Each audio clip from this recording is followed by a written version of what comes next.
চীনে পাচারের পথে উদ্ধার প্রায় 1 কেজি ওজনের হাতির দাঁত, গ্রেপ্তার 5।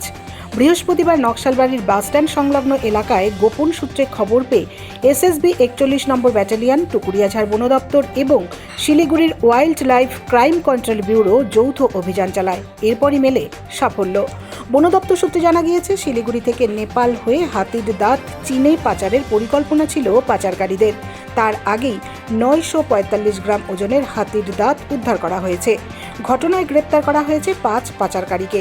ধৃতরা হল তপন থাপা, রিয়াজ প্রধান, প্রভু মুন্ডা, শ্রিয়ান খেরিয়া এবং ধরম দাস লোহার। এদের মধ্যে রিয়াজ প্রধান পূর্ব সিকিমের বাসিন্দা, বাকিরা আলিপুরদুয়ারের বাসিন্দা। ধৃতদের নকশালবাড়ি থানায় রাখা হয়েছে। আজ শুক্রবার ধৃতদের শিলিগুড়ি মহকুমা আদালতে পাঠানো হবে।